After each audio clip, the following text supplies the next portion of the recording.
السلام علیکم ورحمۃ اللہ وبرکاتہ۔ نحمده ونصلي ونسلم على رسوله الكريم أما بعد فأعوذ بالله من الشيطان الرجيم بسم الله الرحمن الرحيم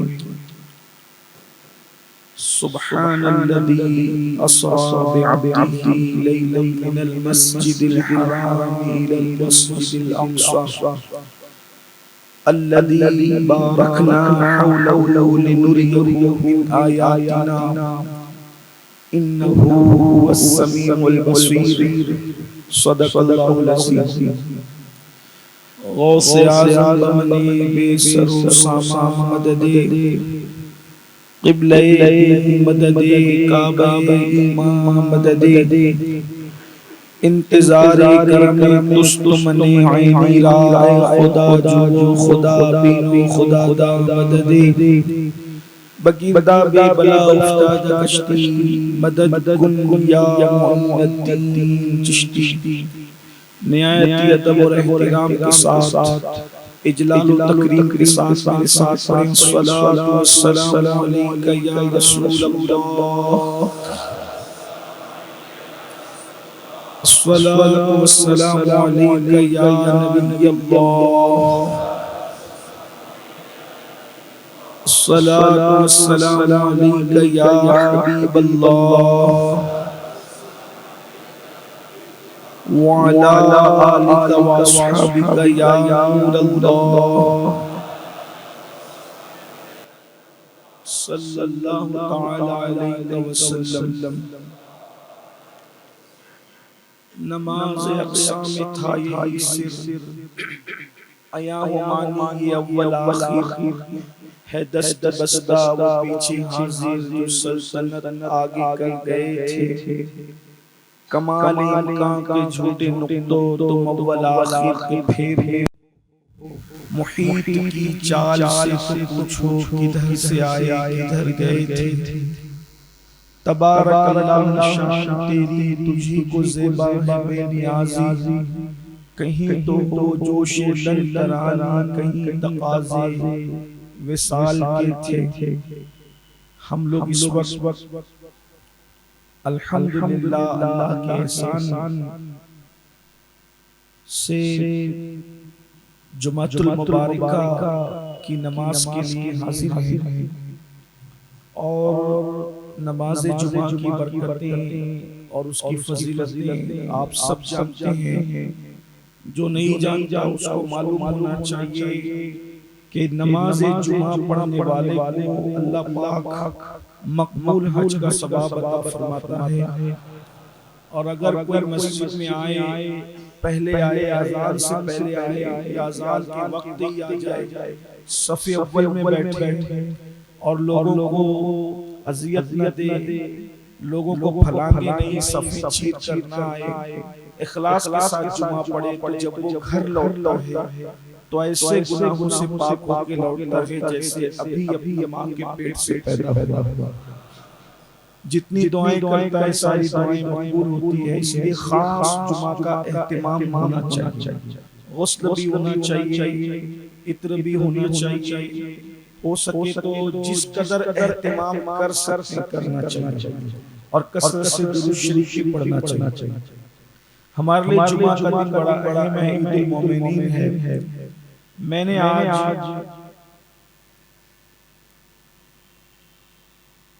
عام طور پر جو آیات کے ذیل میں آپ معراج شریف کے واقعات سنتے ہیں، سورۃ الاسراء جسے بنی اسرائیل سورہ بنی اسرائیل بھی کہتے ہیں، اس کی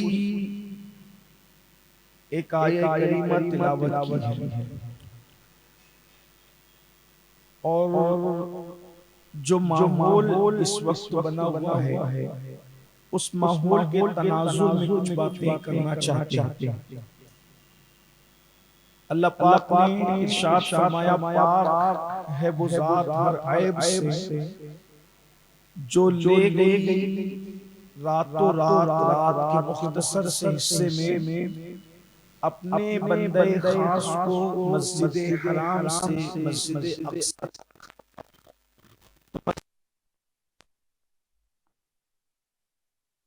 کہ ہم ان کو اپنی نشانیاں دکھائیں جس کے ارد گرد ہم نے برکت رکھی. اس میں خاص نام لے کر مسجد اقصی کا ذکر ہے، اور اسلام میں مسجد اقصی کی بڑی اہمیت ہے. ایک عجیب خوبصورت اتفاق کہہ لیجئے کہ یہودی، عیسائی اور مسلمان تینوں مسجد اقصی سے نسبت اپنی بتاتے ہیں. عیسائی اس لیے بتاتے ہیں کہ آپ کی پیدائشی وہ مقام ہے، اس کا شرقی کونا جو ہے اس سمت میں حضرت سیدنا عیسیٰ علیہ السلام کی پیدائش ہوئی، اور آپ کی امی تو ساری زندگی وہیں رہی، بلکہ مجاوری کرنے میں آپ کو وقف کر دیا گیا تھا بیت المقدس کی مجاوری کے لیے. یہود اس لیے کہ انہوں نے اس کو اپنا قبلہ مانا اور انبیاء بنی اسرائیل کا وہ قبلہ رہا، اور مسلمان اس لیے کہ وہ ہمارا قبلہ اول ہے. ایک نسبت تو یہ کہ قبلہ اول ہے، اور ایک نسبت یہ کہ اللہ کے رسول صلی اللہ علیہ وآلہ وسلم نے معراج کی شب انبیاء کی وہاں امامت فرمائی. اور ایک اور خاص بات، جیسے کہیں بھی جانے کے لیے کوئی نہ کوئی پوائنٹ ہوتا ہے نا، یہ خاص بات، کہیں جانے کے لیے کوئی نہ کوئی پوائنٹ ہوتا ہے. جیسے عمارت تو یہ پوری بنی ہوئی ہے، لیکن چڑھنے اترنے کے لیے کوئی راستہ ہے نا، ایک الگ جگہ ہے. ہر مقام پر راستہ نہیں ہوتا، تو ایسے ہی آسمان پر جانے کے لیے جو راستہ ہے وہ بیت المقدس سے ہے.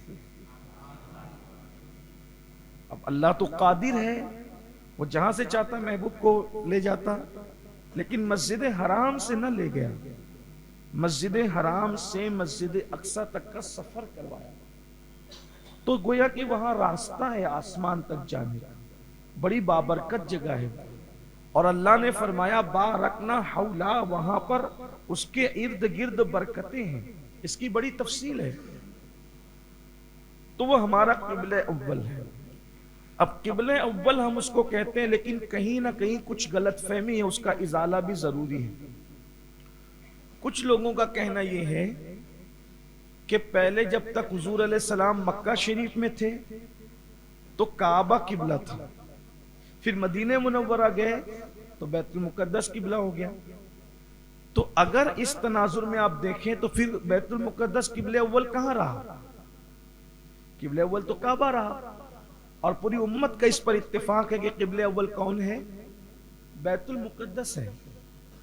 تو مکے میں بھی کعبہ قبلہ نہیں تھا، کعبہ مکے میں قبلہ نہیں تھا، کیونکہ اگر اس کو قبلہ آپ مان لے تو پھر قبلہ اول تو وہی ہوگا، کسی بھی اعتبار سے قبلہ اول بیٹھتا نہیں ہے. یعنی جس دن سے اللہ کے رسول علیہ السلام دین حق لے کر کے آئے، اسی دن سے ہمارا قبلہ کون تھا؟ بیت المقدس. بیت المقدس ہمارا قبلہ. البتہ اس کا اظہار مکے والوں پر نہ ہو سکا، اس لیے کچھ لوگوں کو مغالطہ ہوا کیا کہ پہلے کعبہ قبلہ تھا. ایسا نہیں. اصل میں حضور علیہ الصلوۃ والتسلیم جب مکۃ المکرمہ میں نماز ادا کرتے تھے تو حضور علیہ الصلوۃ والتسلیم اس طرح سے نماز ادا فرماتے تھے کہ کعبہ اور بیت المقدس دونوں ایک ہی سمت میں رہے اور حضور نماز ادا کریں. لیکن جب مدینہ منورہ پہنچے تو اب وہ صورت ممکن نہ تھی. کیوں؟ اس لیے کہ مدینہ منورہ میں قبلہ جنوب کی طرف ہے اور بیت المقدس شمال کی طرف، ایک دم مخالف سمت. جنوب کدھر ہے؟ ابھی یہاں جنوب کدھر ہے جی؟ ادھر شمال ہے، جنوب ادھر ہے. میرے سیدھے ہاتھ کی طرف جنوب ہے نا، ادھر ہے. یہ شمال کہلاتا ہے. مشرق، مغرب، شمال اور جنوب. تو مدینہ منورہ میں قبلے کی ڈائریکشن اس طرح سمجھ لیں، یہ قبلہ اور یہ بیت المقدس. تب کوئی صورت نہیں بنتی. مکے میں تو بن سکتی تھی کیونکہ مکۃ المکرمہ میں تو کعبہ ہے، تو آپ پورے شہر میں آپ جس طرف بھی آپ نماز پڑھیں گے تو یوں گھوم کے پڑھنی پڑتی ہے آپ کو نماز. اس گول دائرے میں سرکل میں ہوتا ہے. بہت ساری بلڈنگ ایسی ہے کہ وہ ادھر کی بلڈنگ والے ادھر رک کر کے پڑھنے، ادھر کی بلڈنگ والے ادھر رک کر کے پڑھنے. قبلہ وہاں موجود ہے. تو اللہ کے رسول علیہ السلام جب مدینہ شریف آئے تو یہ بات ظاہر ہوئی کہ مسلمانوں کا قبلہ بیت المقدس. یہ تو بات ہو گئی. اس کے بعد عیسائی کہتے ہیں کہ اس پہ ہمارا حق ہے، یہود کہتے ہیں کہ اس پہ ہمارا حق ہے، اور مسلمان کہتے ہیں کہ اس پہ ہمارا حق. یہود کا دعویٰ یہ ہے کہ یہ ہمارے انبیاء کا قبلہ تھا اس لیے یہ ہمارا اس پر حق ہے. عیسائیوں کا دعویٰ یہ ہے کہ یہ ہمارے عیسیٰ علیہ السلام اس کے شرقی علاقے میں اس طرف جانب پیدا ہوئے اور وہ وہاں رہے، تو یہ اس پہ ہمارا حق ہے. یہود اور نصارہ کا حق اس وقت ہوتا جب وہ جن انبیاء کو ماننے کا دعویٰ کر رہے ہیں وہ ان انبیاء کے راستے پہ چلتے ہیں. وہ تو ان انبیاء کے راستے سے ہٹ ہی گئے. بھئی بیٹا جب باپ کے راستے سے ہٹ جائے تو اس کو پھر باپ کے گھر سے نکال ہی دیا جاتا ہے، اس کو رکھا نہیں جاتا. تو جب یہ انبیاء کے راستے سے ہٹ گئے، حضرت سلیمان علیہ السلام کے بارے میں یہودیوں کا عقیدہ یہ ہے کہ وہ ایک جادوگر تھے. جب اللہ کے رسول علیہ السلام نے فرمایا نا کہ وہ بادشاہ تھے، وہ نبی تھے، تو کہتے تھے یہ بادشاہ کہتے ہیں، نبی کہتے ہیں اس کو، وہ تو جادوگر تھے، لوگوں کو جادو سکھاتے تھے. کیونکہ یہود کا جادو پر بڑا یقین تھا اور یہود جہاں بھی ناکام ہوتے ہیں تو وہ جادو ہی کی طرف جاتے ہیں. جیسے آج کل آپ اور ہم چل پڑے، کسی سے تھوڑی سی دشمنی ہو جائے، معاملہ ہو جائے تو اس کو کچھ نہ کچھ چھوچھا کرنے کی آج لوگوں کی عادت پڑ، اور یہ مستقل دھندے بن گئے. یعنی آپ اور ہم کہیں نہ کہیں یہود کے راستے کو. اور ایک بات یاد رکھنا، اللہ نے پورے قرآن میں جتنی برائی یہودیوں کی بیان فرمائی ہے کسی قوم کی اتنی برائی بیان نہیں فرمائی. اور اللہ نے ان کو غضب والی قوم کے جس پہ اللہ نے غضب کیا ہے وہ یہود ہے. غضب کیا اللہ نے ان پہ. کافر بہت ہے دنیا میں، مشرکین بہت ہے، لیکن یہود وہ بدترین کافر ہے جن کے لیے اللہ نے غیر المغضوب فرمایا کہ ان پہ غضب ہوا ہے اللہ کا. ان انبیاء کو قتل کرتے ہیں، ایک قاتل ہیں انبیاء کے. حضرت سیدنا یحییٰ علیہ السلام کو انہوں نے شہید کیا، حضرت زکریا علیہ السلام کو انہوں نے شہید کیا. بڑی سخت دل قوم یہود، اور اللہ نے ان پر ذلت اور مسکنت مسلط کر دیا ہے.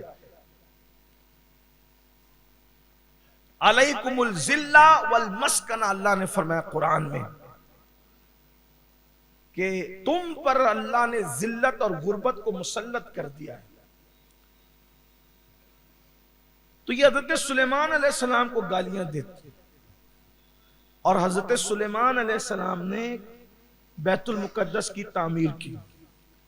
بیت المقدس کی تعمیر کے بارے میں بھی سن لیں کہ جس طرح سے تعمیر ابراہیم علیہ السلام کعبے کی پہلی تعمیر نہیں ہے، اسی طرح مفسرین لکھتے ہیں کہ بیت المقدس کی تعمیر سلیمان بھی پہلی تعمیر نہیں ہے.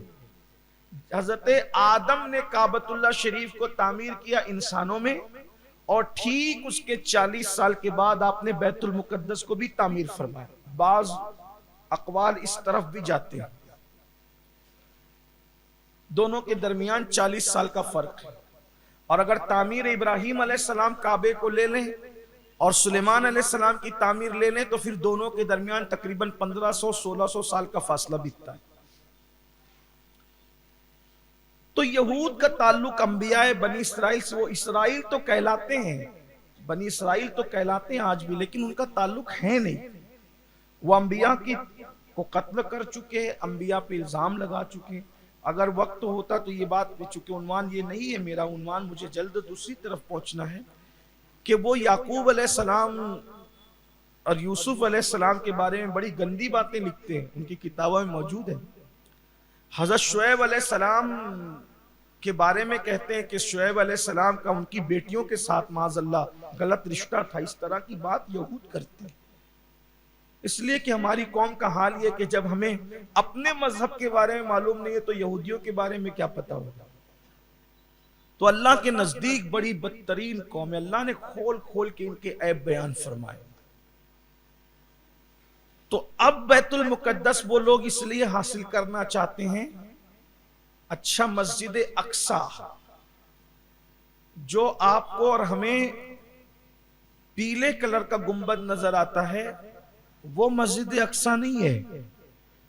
تقریباً 1 صدی سے کم و بیش ایک سازش چل رہی تھی، اخبارات میں، کیلنڈروں پر، کتابوں پر، میڈیا پر اسی کو ہائی لائٹ کرتے تھے، گنبد صخرہ کو، اور بڑی سازش کے تحت مسجد اقصی کو سائٹ کر دیا تھا۔ مسجد اقصی وہ نہیں ہے جو ہم پیلا والا گنبد دیکھتے ہیں، وہ گنبد صخرہ ہے جہاں سے اللہ کے رسول معراج پر گئے تھے، اور مسجد اقصی وہ ہے جہاں انبیاء کی امامت فرمائی تھی۔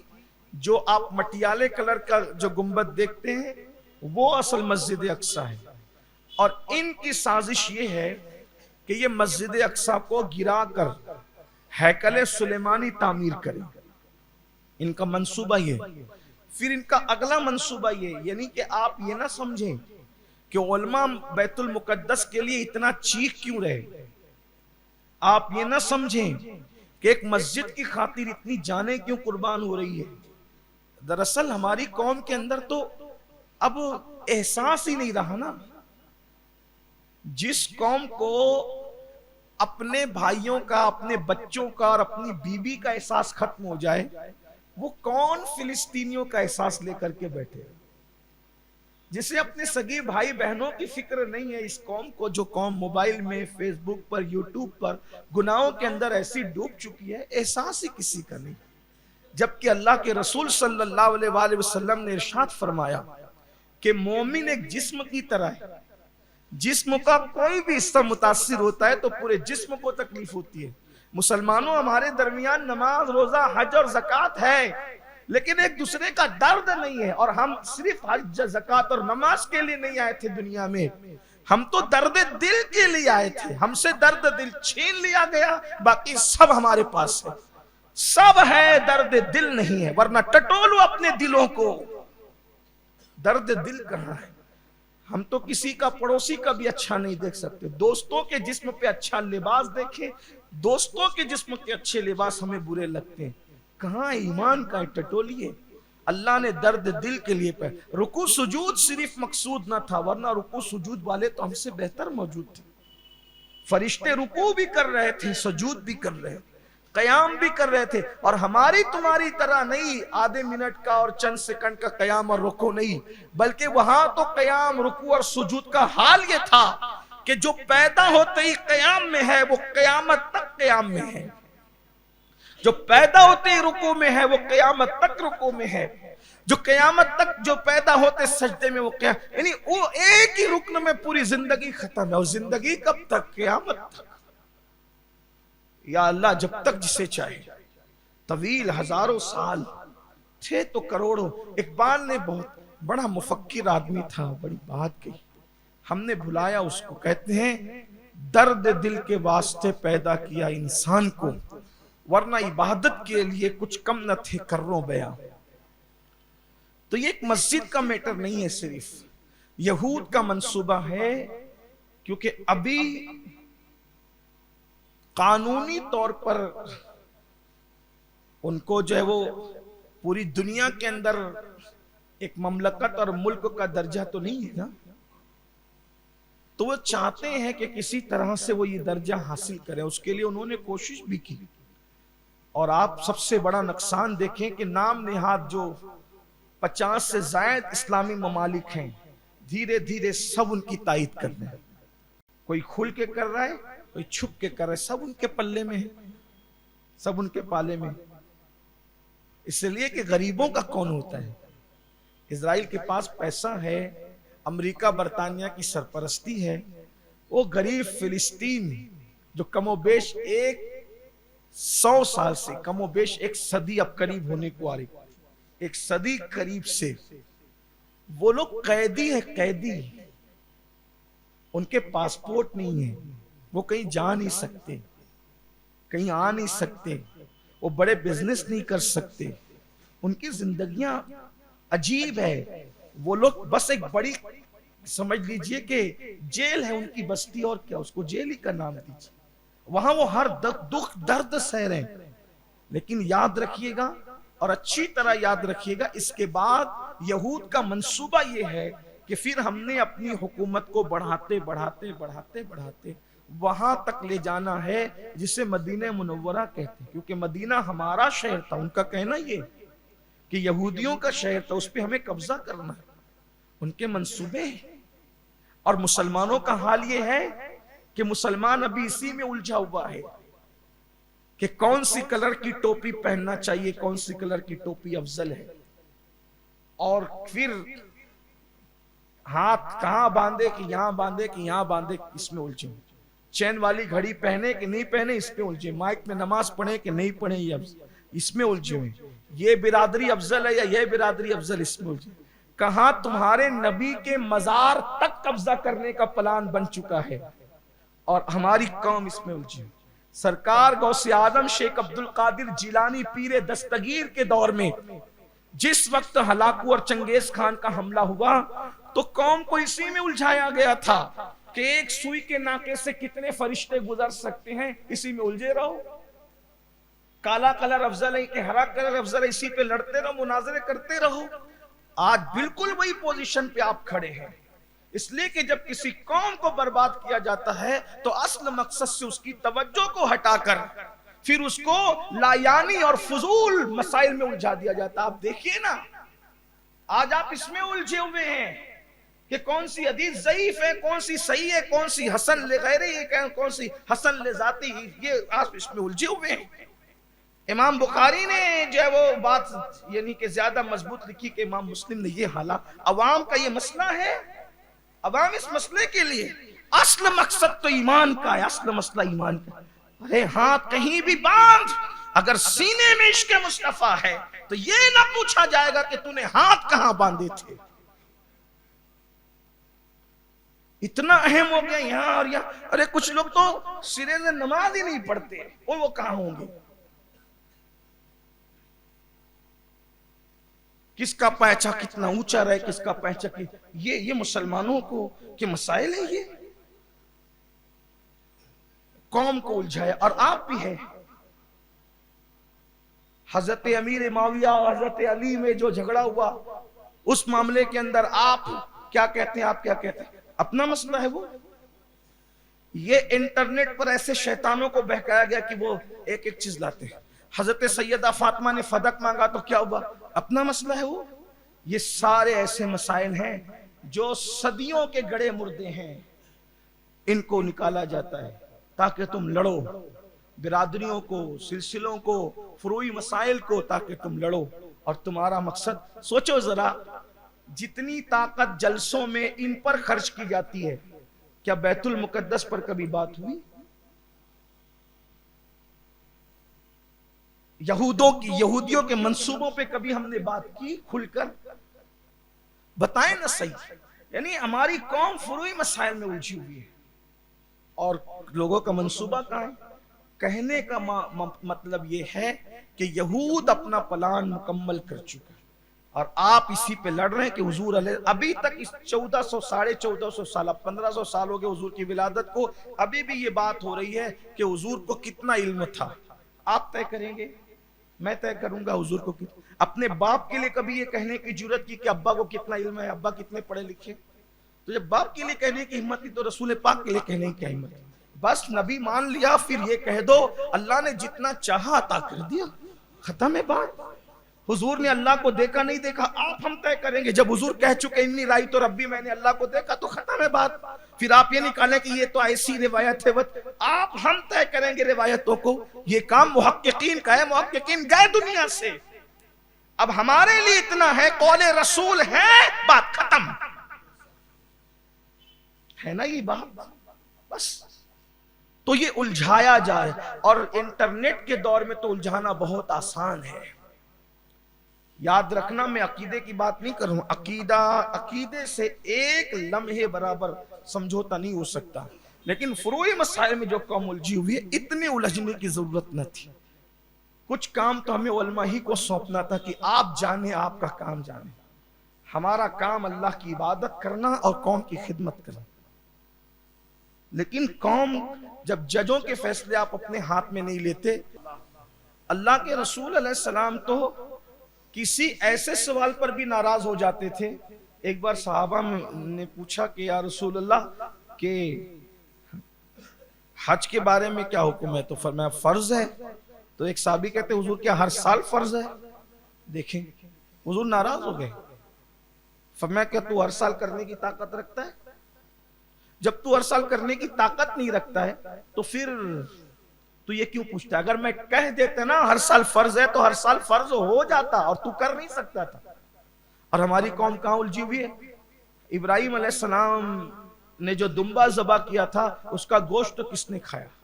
یہ قوم کی نچلی سطح ذہن کی یہ حالات ہے۔ میرے آقا علیہ السلام کے دیوانوں، اصل مدے پر آؤ، اصل حقائق کی طرف آؤ۔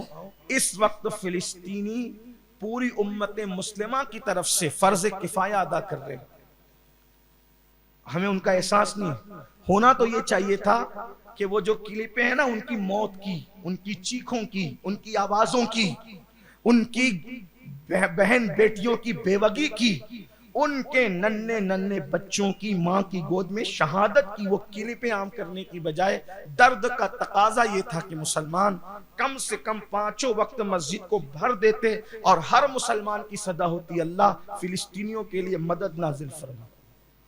ہم دعا نہیں بھی کریں گے تو اللہ کی مدد آئے گی، نصرت آئے گی، حمایت آئے گی۔ اللہ کا وعدہ ان تنصروا اللہ ینصرکم، جو اللہ کے دین کی مدد کرتا اللہ ان کی مدد کرتا ہے۔ لیکن ہم کس دن کے لیے ہیں؟ اپنے آپ میں ڈوب کر سوچو مسلمانوں، کتنے لوگ ہیں جنہوں نے اب تک فلسطینیوں کے لیے ہاتھ اٹھا کر دعا کی ہے، گڑ گڑا کر۔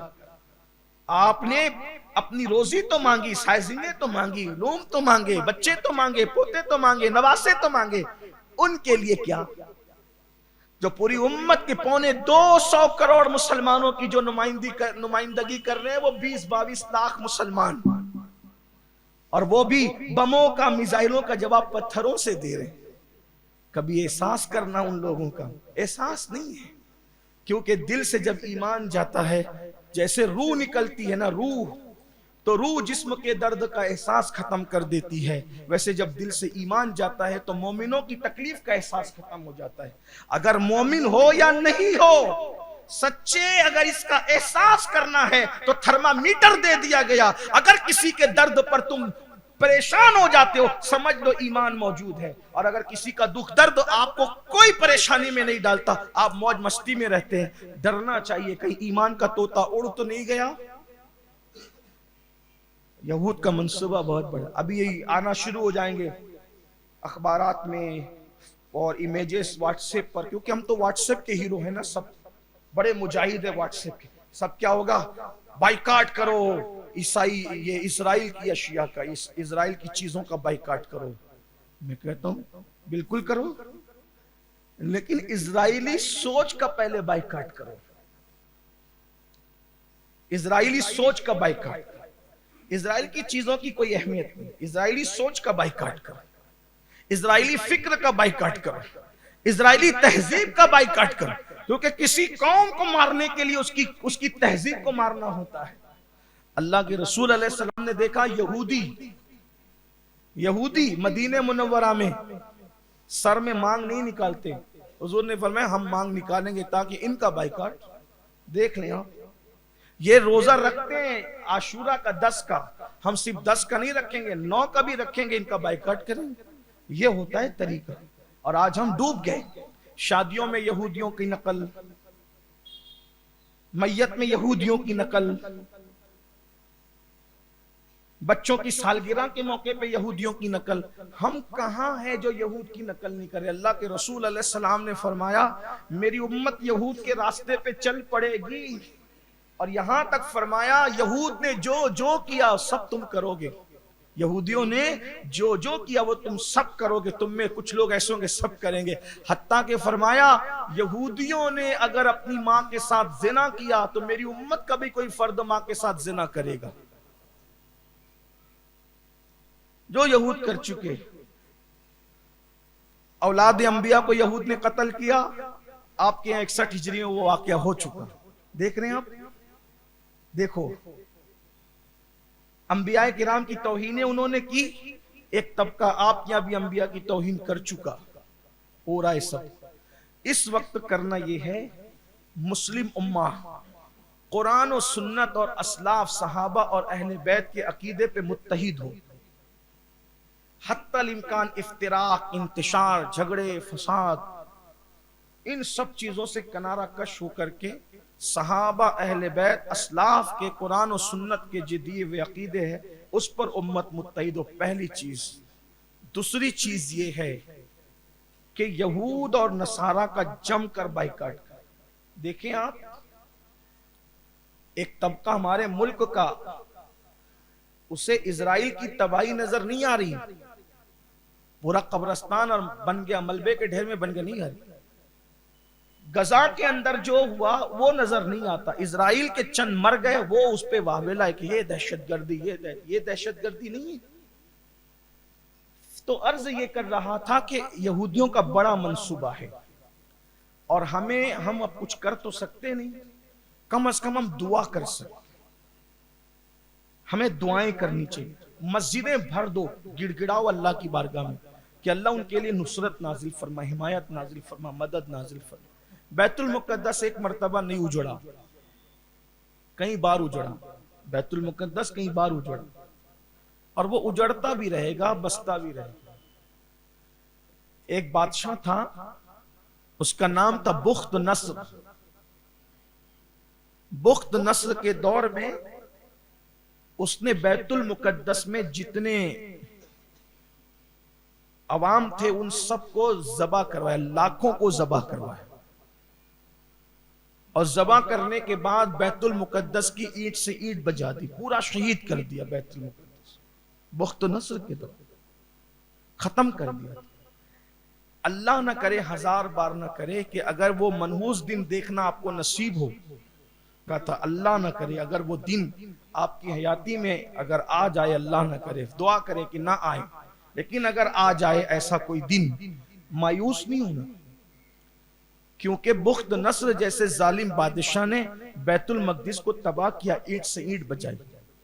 اس کو اپنی حکومت کا غرور تھا، گھمنڈ تھا، اور پھر اس ظالم نے جب قتل کیا اور پورا ویران ہو گیا، لیکن اللہ تبارک و تعالیٰ نے پھر کرم فرمایا، اور اللہ رب العزت نے پھر مسجد کی تعمیر کے اسباب بنائے اور پھر اس کو آباد فرمایا. تو کہیں سے کہیں تک مایوس ہونے کی ضرورت نہیں ہے. اور رہی بات جو لوگ ظلم کر رہے ہیں، ان ظالموں کے خلاف ہمارے اور ہمارے بچوں کے دلوں میں احتجاج تو ہونا چاہیے کہ یہ غلط ہو رہا ہے، اور انہیں پتا ہونا چاہیے کہ ظلم کی عمر بہت طویل نہیں ہوتی. اگر کوئی چوٹی پہ بھی ظلم کرے، بکری پہ بھی ظلم کرے، تو اللہ تبارک و تعالیٰ ان کو بھی برباد کرتا ہے. یہ تو اللہ کے ان بندوں پہ، بے گناہوں پہ، جن کے ہاتھ میں ہتھیار نہ، یہ جو لڑ رہے ہیں ان سے لڑنا سمجھ میں آتا ہے، ٹھیک ہے، جنگوں کا اصول ہے، دستور ہے، جو لڑے اس سے لڑو، لیکن ماں کی گود میں بچوں کو مار ڈالنا، سوچے تو صحیح. میں نے نیوز میں دیکھا، شاید آپ کی نظروں سے بھی گزرا ہوگا، ایک ماں کے 2 ہی بچے، جوان ہے وہ، اس کے 2 ہی بچے، اور دونوں اس کی گود میں ذبح ہو گئے. اس کی آہیں دیکھیں، مجھ سے نہیں دیکھا گیا، مجھ سے کم از کم نہیں دیکھا گیا. یہ حالات ہیں. ان حالات میں بھی اگر مسلمان بیدار نہیں ہوتا، جاگتا نہیں، وہی ہمارے حالات اگر رہے، وہی فلمیں، وہی گندی پکچریں، وہی فیس بک، وہی یوٹیوب، وہی عورتوں کو تکنا، وہی بے ترتیب زندگی گزارنا، وہی حرام کاموں میں مصروف رہنا، تو پھر جو ان کے ساتھ ہو رہا ہے اللہ نہ کرے کہیں ہمارے اوپر بھی وہ بجلی نہ گر جائے۔ اللہ کی بارگاہ میں رجوع کریں، توبہ کریں، اپنی زندگی کا ایک مقصد متعین کریں۔ اللہ نے مجھے دنیا میں پیدا کیا، خود زندگی جیوں گا، اپنی زندگی جینے کے ساتھ میں اپنے دین کے لیے، اپنے مذہب کے لیے کیا کر سکتا ہوں۔ ہندوستان میں ہمیں ہتھیاروں کی لڑنے لڑانے کی ضرورت نہیں ہے، خود عاشق رسول بنیے، دیندار بنیے، دوسروں کو دیندار بنائیے، اور لوگوں کے اندر دینی غیرت پیدا کیجیے۔ دو کام کر لیں بس اگر کر سکتے ہیں تو، جو اللہ نے فرض کیا ہر حالت میں اس کو ادا کیجیے، اور جو اللہ نے حرام کر دیا ہر حالت میں اس سے بچیے، بس یہ بہت بڑا کام ہوگا۔ اتنا کر کے دیکھیے، پھر دیکھیں رہی بات ظالموں کی، قدرت کی لاٹھی پھر قدرت کی لاٹھی ہے۔ انسان جب گناہ کر کے بھول جاتا ہے تو میرا اللہ پھر اس کو سزا دیتا ہے۔ یہود اور اس کے دوست تو کیا سمجھتے ہیں کہ فلسطینی کمزور ہیں؟ فلسطینی کمزور ہو سکتے ہیں، فلسطینیوں کا خدا کمزور نہیں، وہ طاقت والا ہے۔ اللہ کی بارگاہ میں ہمیں گڑ گڑانا ہے، لیکن کچھ نوجوانوں کو احساس کرنا ہوگا۔ جب سلطان صلاح الدین ایوبی بیت المقدس اس وقت تو عیسائیوں کے قبضے میں تھا، عیسائیوں کا قبضہ تھا، معراج کی شب نماز پڑھنے کے لیے محلے کی مسجد میں گئے تو مسجد پہ خطیب صاحب کہہ رہے تھے، اور نفل پڑھنے والوں احساس ہے جہاں پر حضور نے نماز پڑھائی تھی نبیوں کی وہ تو عیسائیوں کے قبضے میں ہے، اس نفل سے بہت بہتر ہے کہ اس کی فکر کرو، اس کو چھڑانے کی۔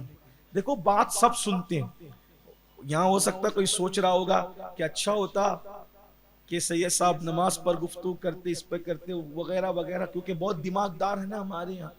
فلسطین میں جو ہو رہا ہے اس پر یہاں تقریر کرنے کی کیا ضرورت ہے، اور یہاں سے کون اٹھنے والا ہے کون ہے، اچھی طرح یاد رکھنا 22,000 کے لشکر میں آواز لگتی ہے لیکن نکلتا حور ہے ایک، اور وہی کافی ہوتا ہے نا۔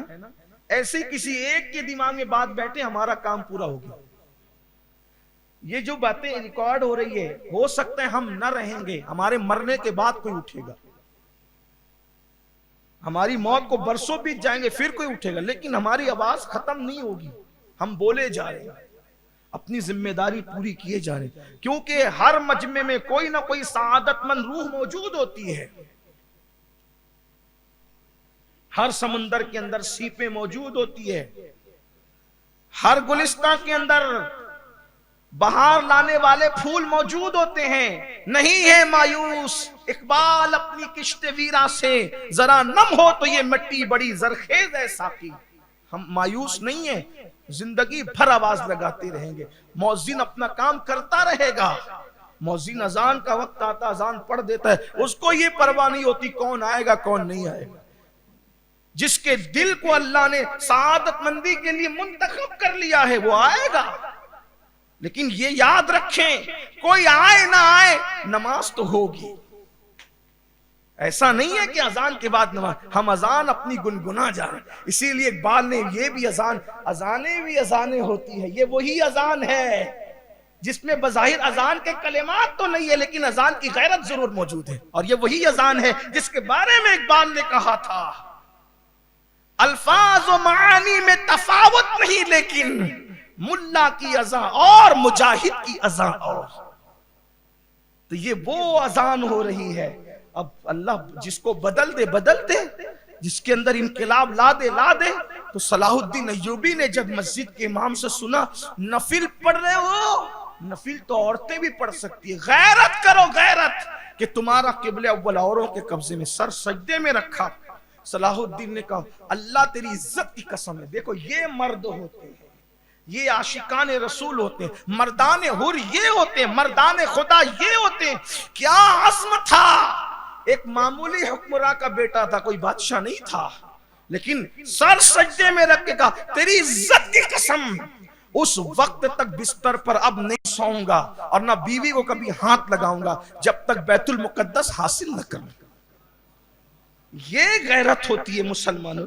یہ کیا گوشت انڈا مچھلی یہ کھاتے پیتے رہو اور عیاشیاں کرتے رہو اور اس کے چکر میں پھٹے میں پیر ڈالتے رہو, یہ پوری زندگی ہے؟ مر جاؤ گے تو قبروں کا نشان مٹ جائے گا. دنیا میں آئے ہو تو کچھ کرو, دین کے لیے کچھ کرو, مذہب کے لیے کچھ کرو. ایک لڑکی کو پردے کی وجہ سے بھگا دیا جاتا ہے اسکول سے تو سارے یوٹیوب کے اوپر اور فیس بک کے اوپر سب کمنٹ کرتے ہیں برا ہوا, یہ ہوا, کیوں نامردی کرتے ہو, یہ کیوں طے نہیں کرتے. ایک ہماری بیٹی کو پردے کی وجہ سے اسکول سے نکالا گیا, ہم نہیں 50 اسکول قائم کر لیں گے کہ جاؤ تمہاری اسکولوں میں تھوکنے بھی نہیں آئیں گے, ہماری بیٹیاں ہمارے یہاں پڑھے گی. نہیں ایسے لوگ ہے, دل کہاں ہے؟ بیٹوں کی شادی پر تو 50 لاکھ خرچ ہو سکتے ہیں, قوم کی تعمیری کام پہ نہیں ہو سکتے. تو جب مسلمان اتنا گرے گا تو کیا ہوگا؟ اپنے لیے بہت کچھ ہے, جبکہ مرے گا تو کچھ نہیں لے کر کے جائے گا. ارے مرتے مرتے دین کے اور قوم کے لیے کچھ کر کے جا. دیکھا صلاح الدین سے میرا کوئی رشتہ ہے, میرا کوئی خاندانی رشتہ ہے؟ کوئی رشتہ نہیں. لیکن آج میں اور مجھ جیسے جتنے خطیب جمعہ کے دن فلسطین پر گفتگو کر رہے ہیں, دیکھ لینا چیک کر کے, کسی بھی مکتب فکر کا ہو, صلاح الدین کے بغیر فلسطین کی تاریخ مکمل نہیں ہوتی, بیت المقدس کی تاریخ مکمل نہیں ہوتی. اور ہمارا کام تو جھنجھوڑنا ہے, ہمارا کام آپ کو بیدار کرنا. اللہ کے بندو ہو جاؤ, قوم کے لیے کچھ کرنے کا عزم کرو, اور یہود کی تہذیب اور نصارہ کی تہذیب کو پیروں تلے کچل دو. مسلمانوں مسلمان بن جاؤ. لڑنے لڑانے مرنے مارنے کی بات نہیں کر رہا ہوں, میں تو صرف اتنا کہہ رہا ہوں کہ مسلمانوں مسلمان بن جاؤ. جہاں دیکھو ادھر سے حملہ ہو رہا ہے, ایک خوبصورت انداز میں اس کا جواب دے دو. اگر بیٹیوں پہ پابندی لگتی ہے کہ پردے کے ساتھ نہیں پڑھنے دیں گے, قائم کرو اچھے اسکول لڑکیوں کے. تو لوگوں سے یہ کہتا ہوں, کارخانے بنانے کی بجائے, سائزنگیں بنانے کی بجائے اسکول بناؤ. اچھا بزنس بھی ہوگا, قوم کی خدمت بھی ہوگی. مرنے کے بعد تمہارا نام بھی زندہ رہے گا, لیکن کچھ کرنا ہوگا. اور پھر اس کے بعد جانتے ہیں اتنی بڑی قسم کھائی تھی صلاح الدین نے. حیرت یہ بھی تھی اس دور میں, لڑنے نکلا صلاح الدین, بڑا عظیم مجاہد. صلاح الدین لڑنے نکلے تھے, اپنے رکاوٹ بن گئے. صلاح الدین تقریباً کم و بیش 10 سال لگ گئے اپنوں کو نمٹتے نمٹتے, اور صرف 1 سال میں ان کو نپٹ لیا. آپ کو یہ بھی بتاؤں, یہ جو نامردوں کی طرح عورتوں پر اور بچوں پہ بم گرا رہے ہیں نا یہ ظالم, انہیں کیا پتا ہمارے یہاں بھی جنگ ہے. لوگ کہتے ہیں نا آپ کے یہاں بھی جنگ ہے, تو ہمارے یہاں بھی جنگ ہے. جنگ کا طریقہ بتاؤں, حضور علیہ السلام کے ظاہری دور میں تقریباً 70 جنگیں ہوئے. کتنی؟ 70. اور 70 جنگوں میں دونوں طرف سے مسلمان اور کافر, 70 جنگوں میں صرف 800 لوگ مارے گئے. 800 لوگ مارے گئے, پوری دنیا میں انقلاب پیدا ہو گیا. 70 جنگوں میں صرف 800 لوگ, اتنے کم لوگوں کی موت ہوئی. یہ ہے. اور بچوں کو نہیں مارا جائے گا, عورتوں پہ ہاتھ نہیں اٹھایا جائے گا, بوڑھوں پہ ہاتھ نہیں اٹھایا جائے گا, جو دروازے بند کر لیں گے یہ ہمارے قانون ہے. حتیٰ کہ جو پھل درخت میں کچے لگے ہوئے ہیں ان کچے پھلوں کو بھی توڑا نہیں جائے گا, گھاس بھی روندی نہیں جائے گی, بکریوں پہ بھی ظلم نہیں ہوگا. یہ ہمارے اصول ہے. آئیے صلاح الدین نے جو جنگ لڑی تھی, ایک خوبصورت موڑ آ گیا بات کا. عنوان سے میں بہت دور ہوں, لیکن بہرحال بات سن لیں.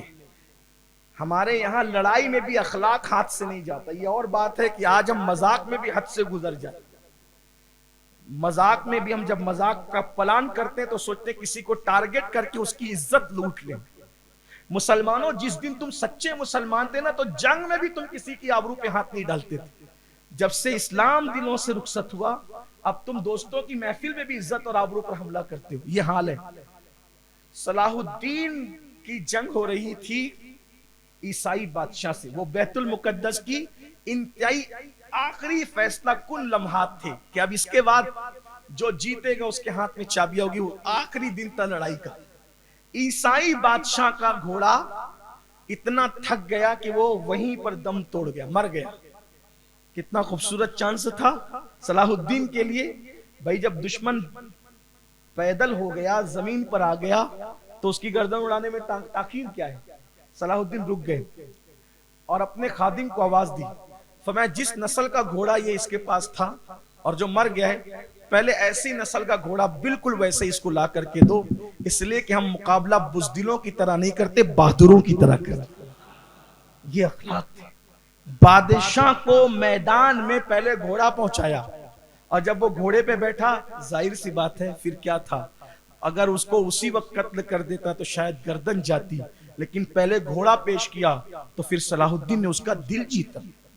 یہ دل جیتنے کے طریقے تھے. اور پھر وہ دن آیا کہ ٹھیک 26 رجب تھی اور آنے والی شب 27 رجب تھی, اور اسی وقت عیسائی چابیاں دے رہے تھے صلاح الدین ایوبی کے ہاتھ میں, اور صلاح الدین ایوبی نے آنے والی شب معراج میں جو سر سجدے میں رکھا تو آنسو آ گئے, مولا تجھ سے جو وعدہ کیا تھا آج پورا ہو گیا, اب زندگی رہے نہ رہے تیری مرضی ہے, میں نے تو اسی دن کے لیے زندگی مانگی تھی.